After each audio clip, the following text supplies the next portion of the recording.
Role it. First of all क्या कहना चाहेंगी Rinku ji, finally Bigg Boss 17 में चली गई है, लोगों को उनका परफॉर्मेंस भी अच्छा लग रहा है, आपको अब तक उनका परफॉर्मेंस कैसा लगा? भाई मेरी अनमोल रतन Rinku Dhawan, I am very happy that firstly she is part of such a big platform. उनको ये अपॉर्चुनिटी मिली after 30 years of being in the industry, तो it's commendable. High time that she should have explored this platform and been on this show इसके पहले। But ठीक है, हर चीज़ का एक सही समय होता है, जो होता है वो अच्छे के लिए होता है। और वो 17 का खतरा में अगर आई है इस बार, तो मुझे लगता है कि वो उनकी पूरी कोशिश होगी टू अपनी पूरी पर्सनालिटी दिखाने अपनी ऑडियंस को कि वो एक्चुअली क्या है। और काफ़ी लोगों को लग रहा होगा कि वो शायद स्लो खेल रही है या सोच समझ के खेल रही है। तो I think she is going to be an underdog, क्योंकि जहाँ ज़रूरत पड़ेगी वहाँ वो अपना स्टैंड लेंगी। This is what experience does to you, कि आपको पता होता है कहाँ बोलना है, क्या बोलना है, इसी को एक्सपीरियंस कहते हैं। तो I think she is doing pretty well. जब इतने सालों बाद वो ब्रेक ली थी, मतलब नहीं आ रही, सामने नहीं आ रही थी पर्दे के सामने, लेकिन जब उनको बिग बॉस से ऑफर आया तो आपका क्या रिएक्शन था और उनका क्या रिएक्शन था? तो मुझे तो बहुत लास्ट में पता चला कि वो जा रही है, क्योंकि उनका भी आई थिंक जाने के एक हफ्ता 8 दिन पहले ही शायद वो फाइनल हुई थी। And because she so honest कि उन्होंने मुझे बताया तक नहीं कि वो ये शो कर रही है, बिकॉज उनके कॉन्ट्रैक्ट में लिखा था कि किसी को बताना नहीं, तो इसलिए उन्होंने किसी को नहीं बताया। अनुभव सिंह बस्सी का शो है, किसी को मत बताना, उसको रिंकू दीदी ने लगता है बहुत सीरियसली ले लिया और उन्होंने एक्चुअली किसी को नहीं बताया। So I reached out to her when I got to know. So from that मुझे सिर्फ इतना समझ में आया कि यार देखो कितनी ऑनेस्ट है बंदी। तो जो इंसान इतना ऑनेस्ट होता है उसके साथ लाइफ में कभी कुछ बुरा होगा नहीं, और बुरा होगा भी तो गॉड उसे और यूनिवर्स उसे इतनी स्ट्रेंथ देगा कि वो वहाँ से बाउंस बैक कर लेगा। And that's exactly what Rinku didi is going to do when the time comes. वैसे तो अभी एक ही वीक हुआ है बिग बॉस शुरू हुए, लेकिन आपको ऐसा लग रहा है कि जो रियल लाइफ में है वो उधर भी वो प्रेजेंट कर रही है, या फिर कुछ चेंजेस हो रहा है उनमें बिग बॉस से लेकर? नहीं, आई थिंक वो कहीं ना कुछ भी, क्योंकि वो जाते जाते एक बोली थी कि अगर मैं जैसी हूँ वैसी रहूँगी, लेकिन अगर उधर की वजह से मुझे चेंज होना पड़ा तो मैं होंगी। Yes.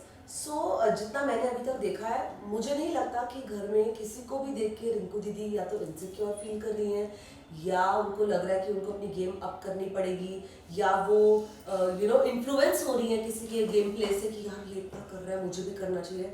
No, she is not doing that, she is doing just what needs to be done. She is showcasing her experience, her endurance, her knowledge and her way of running the house. जो मैं देख रही हूँ वो involve हो रही है घर के कामों में। सिर्फ झगड़ा करने से ही बिग बॉस का विनर बन जाना या गेम में आगे जाना, this is not the only way. एक घर को खड़ा करने के लिए काफ़ी पिलर्स होते हैं, और रिंकू दीदी एक बहुत स्ट्रॉन्ग पिलर है और आगे भी रहेंगी। ये लोगों को जब गेम और आगे जाएगी तब पता चलेगा। जैसे कि आपने पिलर की बात की, तो आपको क्या लग रहा है कि अब तक इस वीक में रिंकू दीदी का कौन पिलर बन रहा है, कौन उन्हें सपोर्ट कर रहा है, या फिर कौन उनके कॉम्पिटिटर्स है? देखो, कॉम्पिटिटर्स तो सब है, जो उनके सपोर्टर्स हैं ना इस वक्त, वो भी उनके कॉम्पिटिटर्स ही हैं इवेंचुअली। बट क्या हो रहा है ना, जब लाइक माइंडेड लोग एक साथ मिलते हैं और एक दूसरे को सपोर्ट करते हैं ना, तब उनको गेम की ट्रू स्पिरिट पता होती है। तो अगर वो आज रिंकू दीदी को सपोर्ट कर रहे हैं, तो कल अगर ज़रूरत पड़े तो वो नॉमिनेट करने से भी पीछे नहीं हटेंगे, because that's the way you play the game. लेकिन अब अगर देखा जाए फिलहाल तो दिमाग के रूम में जो है, जितने भी कंटेस्टेंट्स हैं वो सारे रिंकू दीदी के फेवर में हैं। और अगर सेव करने की अपॉर्चुनिटी भी अभी आई थी लास्ट टास्क में, नॉमिनेशंस में, तो सब ने रिंकू दीदी का नाम लिया था। तो मुझे ऐसे लगा वाह यार, लोग लड़ झगड़ के या रिश्ते बना के अपने आप को शायद सेव कर रहे हैं, या उनके रिश्ते जो बन रहे हैं वो लोग उन्हें सेव कर रहे हैं। रिंकू दीदी सोलो खेल रही हैं, she is just lending her shoulder, her experience and her opinions to people when they ask you. और ये बहुत अच्छा साइन था कि she is gain support, that the whole team wanted to save her, the whole room of दिमाग wanted to save her. Apart from Rinku didi, आपका कौन और फेवरेट कंटेस्टेंट? मुझे ऑफ कोर्स विक्की अंकिता बहुत पसंद है, बिकॉज वो बहुत इन्वॉल्व है गेम के अंदर और पूरी तरह घुस गए हैं, और उनकी सारे जो फ्लेवर्स हैं, एज अ कपल बोलो, एज इंडिविजुअली बोलो, वो सारे दिख रहे हैं और बहुत एंटरटेनिंग लग रहा है उनको देख के। मुनव्वर आई रियली लाइक, क्योंकि बहुत अमेजिंग पर्सनालिटी है मुनव्वर। एक तो शब्दों का जो उनका खेल है, मैं वहीं से उनके साथ कनेक्ट करती हूँ, क्योंकि मुझे लगता है कहीं ना कहीं मैं भी ये जो काफिया वो करते हैं इसका शौक मुझे भी बहुत है। तो मज़ा आ रहा है उनको देख के बहुत। थोड़ा बीच में मुझे लग रहा था कि वो बहुत इमोशनल जोन में जा रहे हैं, but I can see that no, he is overcoming जो भी उनका मेंटल स्टेटस होगा, और वो अब गेम में पूरी तरह आ रहे हैं। तो मज़ा आ रहा है जैसे मुनव्वर कि को बिग देख बॉस OTT 2 देखा गया था, काफ़ी एंटरटेनिंग था, उसमें हर चीज़ हुआ था। एज़ कम्पेयर टू OTT 2, आपको ऐसा लग रहा है कि इधर भी एंटरटेन होगा वैसा जैसा हुआ था पहले? Of course. एक तो मुझे लगता है किसी भी दो चीज़ के अंदर जो ये हम ना चाहते हुए भी जब हम कंपैरिजन करते हैं ना, वो हमें नहीं करनी चाहिए, because we have to take every project Yes. As a different flavour, क्योंकि लोग अलग हैं। अगर सेम चीज़ आप देखोगे तो आपको कोई मज़ा नहीं आएगा। आपको खुद, अब अभिषेक को हम देख रहे हैं तो हमको यही लग रहा है ना कि वो देखा दिखाया रटा रटाया कर रहा है। Yes. तो ये हमको भी वो दिखता है वो। So it's a nice thing that 17 अलग टाइप के लोग आए हैं घर के अंदर और अपना अपना फ्लेवर दे रहे हैं, तो मजा आ रहा है। और मुझे लगता है फर्स्ट वीक में ही काफी ड्रामा, काफी मुद्दे और काफी सारी चीजें ऐसी आ गई थी जो शायद कहीं ना कहीं वीकेंड के वार पे भी एड्रेस नहीं की जा सकी, क्योंकि इतना कंटेंट था। Yes. तो मुझे लगता है पहली बार ऐसे हुआ कि फर्स्ट वीक के अंदर उनको इतना कंटेंट मिल गया। तो ये कहीं भी स्लो नहीं जा रहा season 17, and people will grow on you, these contestants will grow on you, because सबके रियल साइड्स अब दिख रहे हैं। जो पहले 2-3 दिन में शांत भी थे, तो वो अभी भी आ रहे हैं सामने। अभिषेक का परफॉर्मेंस आपको कैसा लग रहा है? क्योंकि OTT 2 के तो रनर अप थे, नहीं जीत पाए, लेकिन अब वो फिर से OTT 17 में है, तो आपको Yeah. क्या कैसा लग रहा है? आई थिंक अभिषेक को थोड़ा और लेटर ऑन आना चाहिए था इस गेम में। He was not ready for this, Yes. Because वो अपना, उनका कोई बैलेंस ही नहीं है। हैंड फुट माउथ कोऑर्डिनेशन होता है ना, तो कहीं ना कहीं मुझे लगता है कुछ उनका है ही नहीं। दिल दिमाग दम सब फैल फैल के बिखर बिखर के आ रहा है बाहर, और कुछ भी ऐसा नहीं लग रहा कि वो उनके अंदर थोड़ा भी संयम है for anything. He is losing his cool on everything. So क्या टेस्टोस्टेरोन लेवल्स लगता है बहुत हाई हो गए उनके, तो या तो उनको मेडिटेट करना चाहिए, वर्कआउट नहीं करना चाहिए, because it's not working for him, because he is going way out of line and very aggressive even towards Isha. मुझे भी देख के कई बार डर लगता है कि ठीक है, ताली दो हाथ से नहीं बजती, कुछ ना कुछ हो रहा होगा जिस वजह से दोनों के बीच में इतनी फ्रिक्शन आ रही है, but he is very aggressive. यार ऐसा कह सकते हैं कि OTT 2 में वो थोड़े ठीक शांत थे, तो 17 17 में मैंने उनको देखा ही नहीं। मुझे आई डोंट रिमेम्बर। मेरे लिए Abhishek is a new face in season 17। हालांकि मैंने सब बिग बॉस देखे, लेकिन फिर भी आई एम सरप्राइज कि मुझे नहीं आए थे क्या ये बिग बॉस OTT में थे। है ना, sorry, but keeping that aside, I don't know that part of him. But here also जितने अग्रेसिव वो है उसकी ज़रूरत ही नहीं है, और उनके लिए अच्छा नहीं होगा बिकॉज इतने अग्रेशन के साथ कोई भी आपके साथ काम नहीं करना चाहेगा।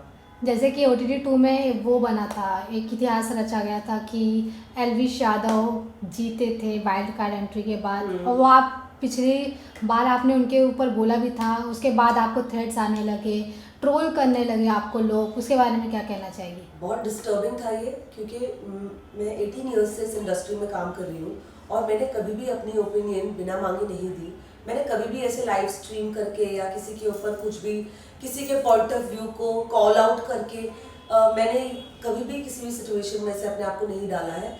यहाँ मुझसे सवाल किया गया था और मुझे जो लगा वो मैंने बोला, लेकिन उसके बाद जो एल्विश आर्मी के जो लोग हैं, पता नहीं कौन है ये लोग, और पता नहीं क्या समझते हैं अपने आप को कि ये किसी को भी धमका सकते हैं, किसी को भी डरा सकते हैं। It was very disturbing. मुझे रात भर नींद नहीं आई थी, मैं डर गई थी। मेरे मम्मी पापा मेरे इंस्टाग्राम पे जो कमेंट्स आते हैं उन कमेंट्स को देख के डर गए थे कि अशिता ये क्या हो गया है, क्योंकि लोगों ने मुझे सिर्फ प्यार ही दिया है आज तक। इतना वार, वो भी गालियों का, गंदी गंदी गालियाँ।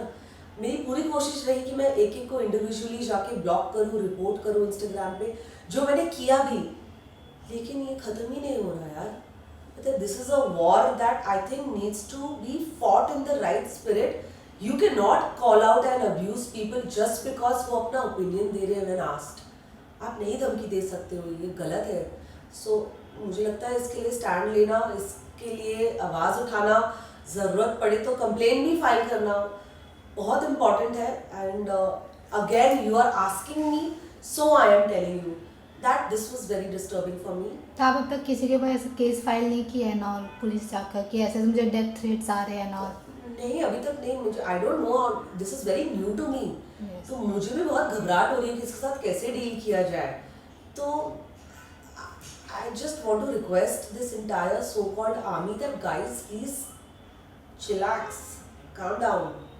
हम डेमोक्रेटिक इंडिया में रहते हैं, फ्रीडम ऑफ स्पीच हमें 1947 में मिल गई थी, तो ये फ्रीडम आप हमसे नहीं छीन सकते। We will speak if we are asked. I am an actor, आपकी नज़र में मैं कुछ नहीं होंगी, आपकी नज़र में एल्विश यादव की कार का नंबर मुझसे ज़्यादा पॉपुलर होगा, लेकिन मैंने अपनी जितनी पॉपुलैरिटी हासिल की है, जितना भी फेम हासिल किया है, वो अपनी मेहनत से किया है, अपने काम से किया है, बिकॉज यही एक एक्टर का काम है, अपना हुनर दर्शाना, ये धमकियाँ और ये गुंडागर्दी नहीं। तो प्लीज़ आप एल्विश यादव की आर्मी हो तो मैं भी दबंग धवन, बैक ऑफ।